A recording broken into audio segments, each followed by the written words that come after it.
The Israeli foreign minister has said time is running out. Now, I know a lot of headlines have been coming out of Israel over the last number of months, and it is starting to turn into a low hum for a lot of people. But Israel is now massing troops in the north and is preparing for an invasion of Lebanon. And you need to take this warning. The United States government has asked Israel not to do this. They do not want Israel to move forward with the invasion of southern Lebanon because that will cause things to, quote, spiral out of control. The United States does not feel like it is able to fully support Israel militarily in their invasion of Lebanon, and it believes that Israel will need the United States assistance if it moves into Lebanon. And the foreign minister of Israel saying time is running out. We have deadlines, we have timelines, and they're pointing to sometime in February. And that's where we are. We're in February right now. We're hearing timelines that have pointed to this point. Is Israel going to move into southern Lebanon? The answer is looking more and more like the answer will be yes.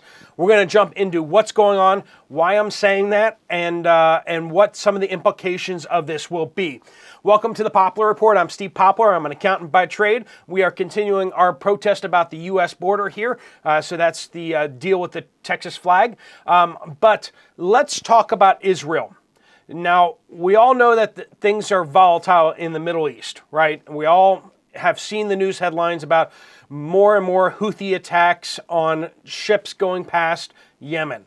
We see missile attacks on Israel that seem to happen every single day up in the northern border. And we see that the Israeli invasion of Gaza has continued on. The fighting has continued. And it seems like everything's kind of gotten to a point where it's just, almost not moving. And the deal is that there is a peace deal on the table right now with Hamas. And it seems like the reason for Israeli urgency for a peace deal with Hamas or a ceasefire with Hamas is so that they can focus their efforts squarely on Lebanon. They have demanded that the Hezbollah forces, okay, so once again, in Lebanon, you have the Lebanese army, and then you have the militia Hezbollah forces that are actually supported by Iran, the Iranian Revolutionary Guard, trained, equipped by Iran. They have their own command structure, and the Israeli government is basically terrified of the Hezbollah. They basically do what Hezbollah says. And every time that the Lebanese are asked to stand up to Hezbollah, the Lebanese government kind of doesn't, because they fear Hezbollah. They fear that if they stand up to Hezbollah, Hezbollah will take over the government. And the problem with that for Hezbollah is Hezbollah doesn't want to take over the government, because if they take over the government, then they're going to be held accountable as a country. They want to be non-accountable as a militia, as an unorganized force. They don't want to be held to account. And Israel is done playing these games. They are saying basically, Lebanon, if you won't do anything about Hezbollah, well then we're going to have to go into Lebanon and do something about Hezbollah. Basically, Israel is demanding that Hezbollah forces remove themselves, or Lebanese forces remove Hezbollah from 20 miles across the border. This is the long-standing UN resolution that there's supposed to be a buffer position in southern Lebanon, between Hezbollah forces and the Lebanese border. There should be about 20 miles there. There is a river called the Litani River, and Western countries are calling for Hezbollah to be removed north of the Litani River, about 8 to 10 kilometers. So if you're familiar with your Bibles, and you have to be pretty familiar with your Bibles, you'll know the names Tyre and Sidon. Tyre is the southern city, ancient city on the coast of the Mediterranean. That is about where the Litani River comes out. The Litani River comes out a little north of Tyre, and Sidon, further up north, is about where the 8 to 10 kilometers is. So they're basically supposed to be on a parallel between Sidon and on the coast over to Damascus. The Hezbollah forces are supposed to be above that line, and they're not. They're right there on the border shooting anti-tank missiles at the Israeli Defense Forces. There are about 80,000 Israelis that are still evacuated from their homes. They've been out of their homes since October. When this all kicked up, they had to evacuate out of their homes in October, and for Israeli Defense Forces, as well as the Israeli government, that is intolerable. These people need to be able to go to their homes, and they need to be safe in their homes. 80,000 people have been displaced for over 4 months, and right now the Lebanese government is basically saying they just can't go home. And the Israeli Defense Forces have said, the Israeli Foreign Minister saying, time is running out. The Israeli Defense Chief, or the Defense Minister, he said earlier that there were many more Israeli troops in the north that would soon be going into action. Wait, what? Going into action?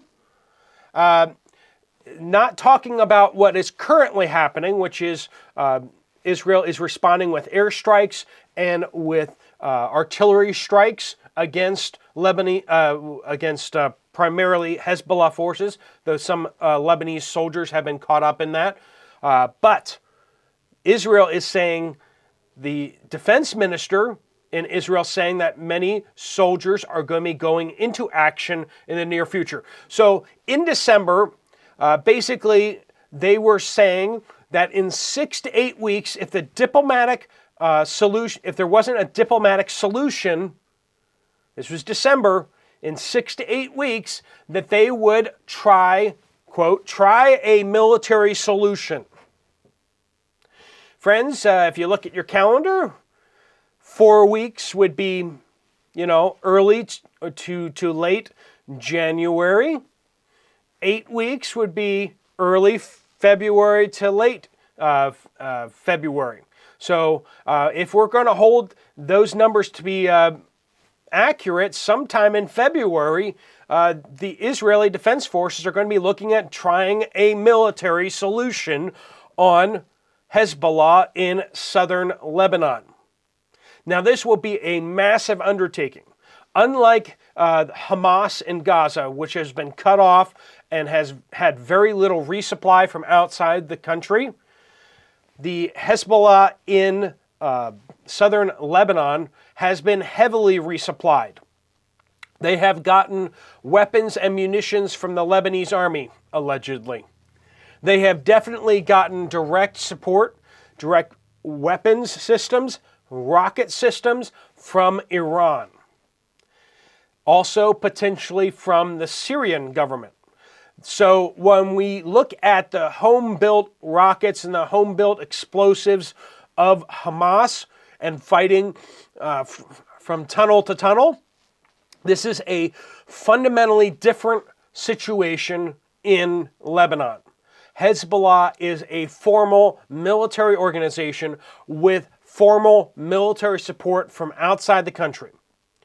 These are not pipes that they dug up out of the ground and filled with rocket fuel and put homemade warheads on the outside of them, and they're going to launch these in waves against Israel like Hamas does. Hamas is literally launching pipe rockets, unguided. Hezbollah has very different weapon systems, and I say weapon systems, with anti-tank missiles that fire directly at a target, that are guided to their end target. We have medium-range ballistic missiles. We have all sorts of artillery and guided systems that are actually much, much more accurate. We saw them attack a mountaintop observation post, and their missiles were hitting the mountaintop. Were they hitting the exact buildings they were trying to hit? I don't know, but they were hitting the mountaintop consistently. And this was miles and miles beyond the border. This was like 10 miles deep into Israel, I believe it was.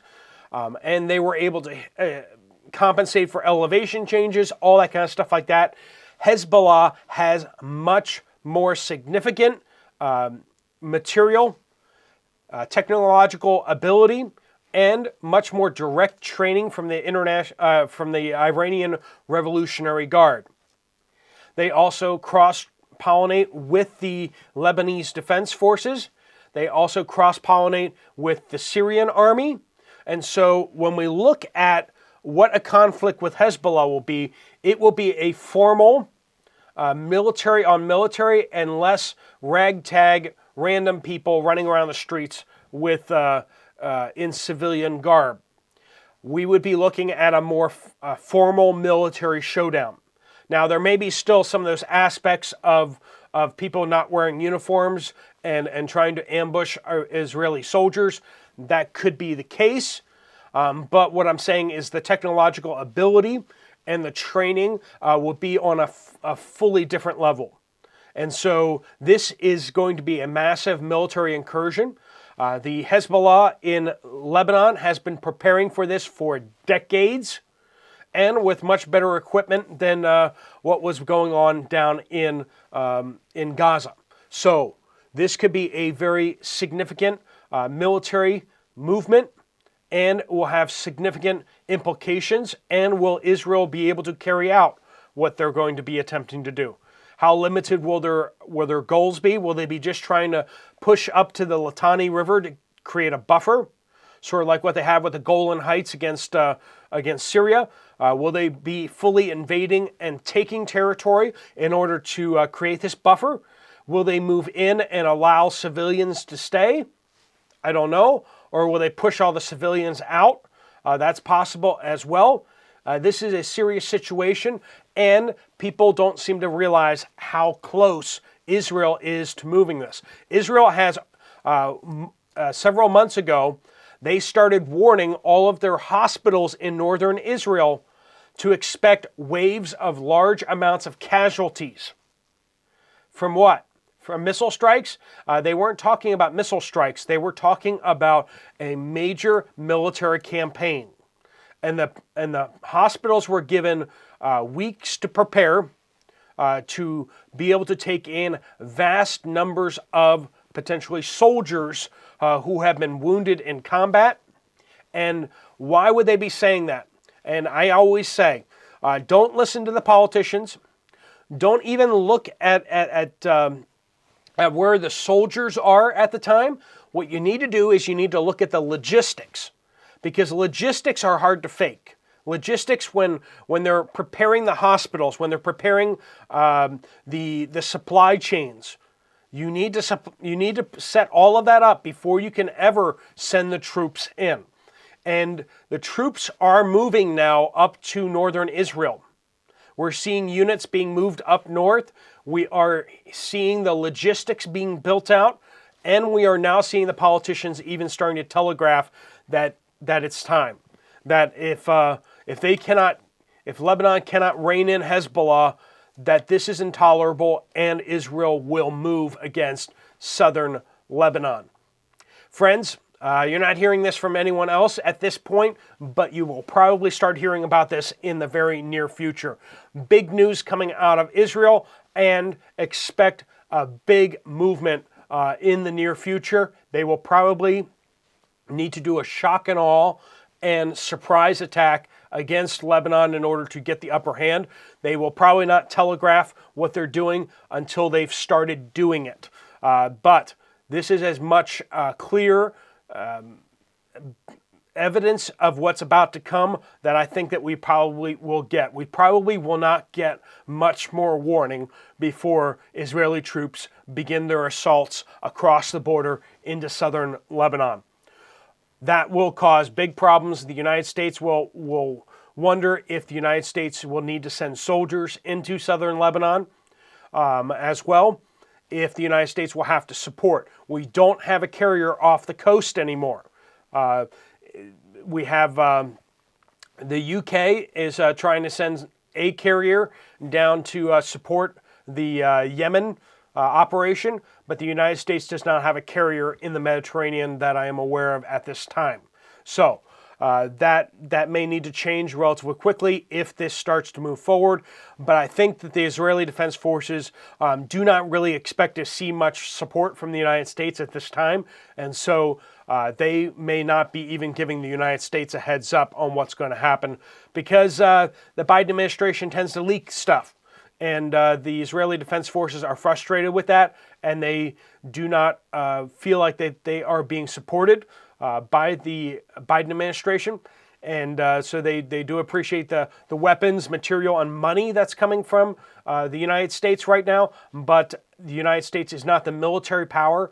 It does not have the military assets and the willingness to use them that Israel needs at this time. So we may not hear about that until it already happens. If you guys have other information or other thoughts about that, please do pop them down in the comments down below.